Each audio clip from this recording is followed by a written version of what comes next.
Hello everyone and welcome back to my channel. My name is Jamie and for today's video I will be doing a flip through of my February bullet journal. If you want to see the rest of this journal, I did a January flip through, so that will be linked above. And this is written with the Faber-Castell Pitt Artist Pen in the big brush. So here's my journal. It is a moleskin sketchbook and I put the vinyl stickers on it and then wrote the date on the side with the Faber-Castell white big brush pen, which kind of smeared, so I had to tape over it. And on the inside I have a picture and then my name, and then I'll just quickly flip through my January spreads. But if you want to see them in detail, make sure you check out my last flip through. Here is my February monthly spread. I have a lot of copper washi tape on this because I did redo this spread a few times. And then I have my bill tracker, which says what bills I have due and how much they are. And then my February gratitude log, and I really loved this log. I actually painted this page with my Tombow dual brush pens when I was on vacation and I didn't have my watercolors, and then I did all of the triangles on a plane. So it's really cool to look back on and see how I filled it all in. Now I didn't realize until I was editing this that I missed a page, and it is my caffeine and sleep tracker on the left side and my 365 patterns club on the right. This is definitely my favorite collection in this journal, and it was really cool to see how the two on the left interacted and affected each other, and also to see the patterns forming every day. And I follow an amazing Instagrammer who I will link below if you want to follow along with this challenge. Now we're getting into my daily logs, and I decorated these with doodling or washi tape.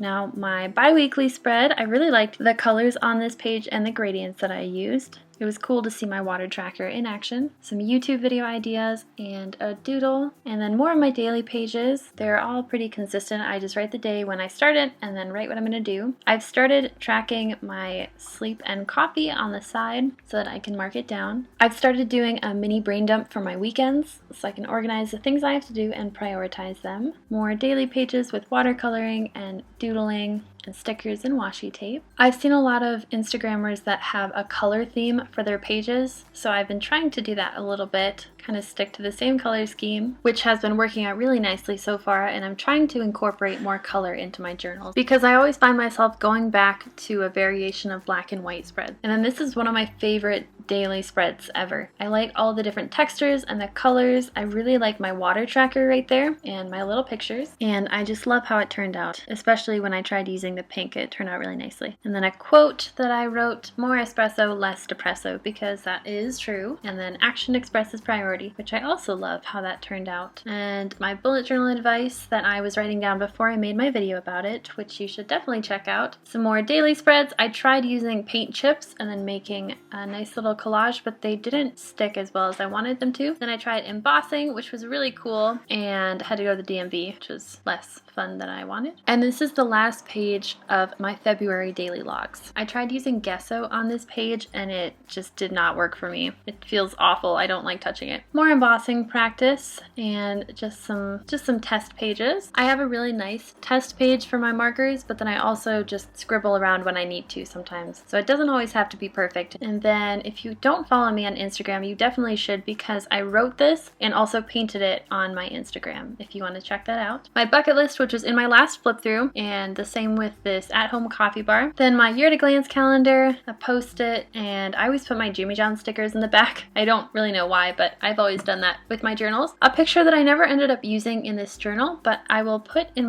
maybe my next one, or at least one in the future. And that's it for my journal. I really loved this book. I wanted it to last me longer, but since there were only 100 pages, it only lasted me 2 months. So I did find out that I use about 50 pages for a month. I know this video was super short, but I don't really have anything else to talk about with this journal. If you want me to explain any parts of it in more detail, please let me know down in the comments below. And don't forget to like, comment, and subscribe. Thanks for watching!